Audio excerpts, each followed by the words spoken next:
Hello guys, what's up once again? Balaboy OFW here. So for today's vlog mga idol, alam niyo ba yung balita? Si Carlos Yulo tsaka si Chloe San Jose ikakasal na. Oo, ikakasal na sila. Sa palagay niyo. Ano sa palagay niyo? Totoo na ba kaya to? Magkakaanak na ba sila? Abangan natin. Kasi ayon dito sa post ni Carlos Yulo, ang sabi niya rito is maybe next year and have children. Maybe after I compete in LA 2028 Olympics, we want to get married next year. Sabi ni Carlos Yulo, ang gulo nun ah. Anyway, balak na nilang bumukod at gumawa na ng sariling pamilya, mga lodi.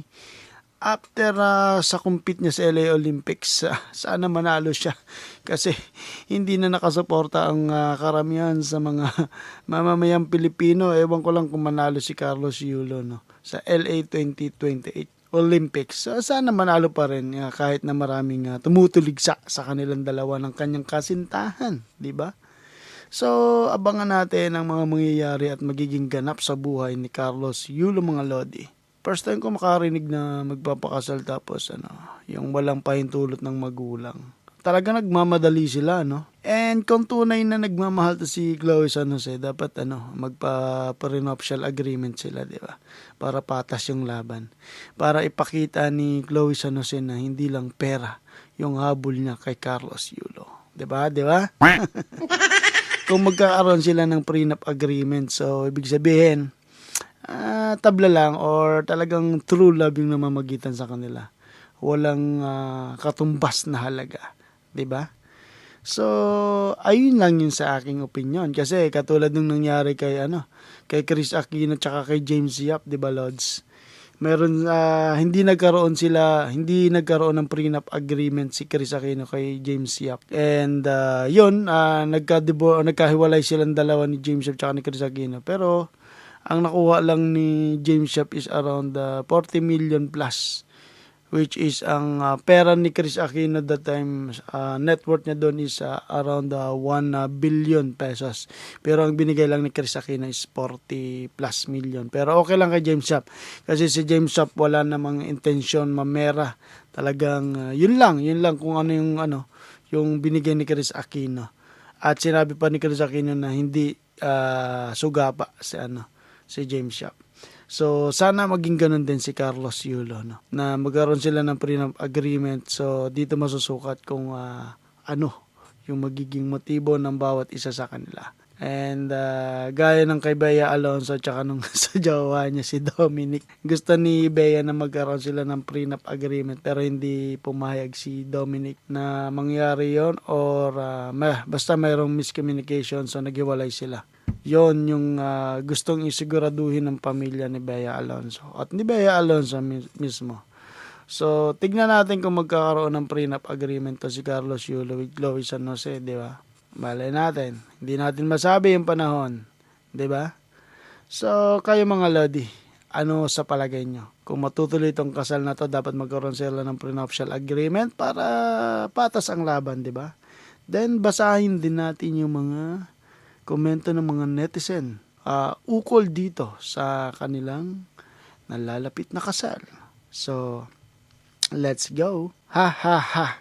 Sayang lang. Para kang pinakain ng mansanas ni Eva. Tingnan mo nga yung babae na hawak mo. Napakarami niyan sa ermita. Grabe. Parang sinabi niya napaka-cheap ni Chloe. It's your opinion, so we respect that, mga lods. Why rushing? Ha ha.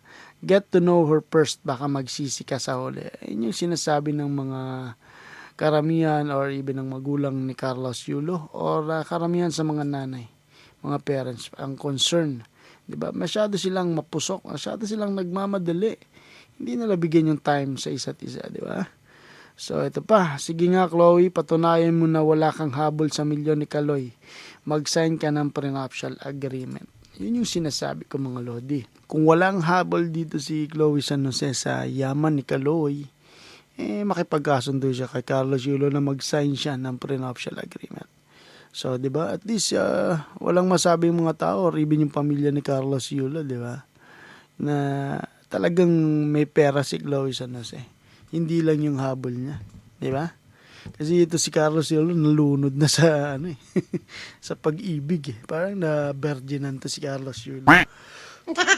So anyway, respeto natin yung mga decision nila in the future. Wala tayong magagawa dyan kasi may mga edad na yung mga yan. At nasa legal na edad silang dalawa. Pero as Pilipino, dapat hingin nyo yung basbas ng inyong mga magulang para in the future is mabless kayo and mayroong gagabay sa inyo in case magka-problema, di ba? Kasi wala naman tayong uuwian kundi mga magulang natin at mga kapatid. Yun lang yung mga tutulong sa atin bandang uli. Yung mga nakapaligid sa inyo, wala yan. Mga peke, yan. Tandaan nyo yan. Walang magiging totoo sa inyo, pera lang yung mga kapatid at mga magulang nyo or kayong dalawang maging mag-asawa. Tignan natin, di ba? So yun lang. Kaya mga idol, anong opinion nyo sa mangyayaring kasalan at magiging pamilya ni Carlos Yulo? Please comment down below. Yan lang mga Lodi.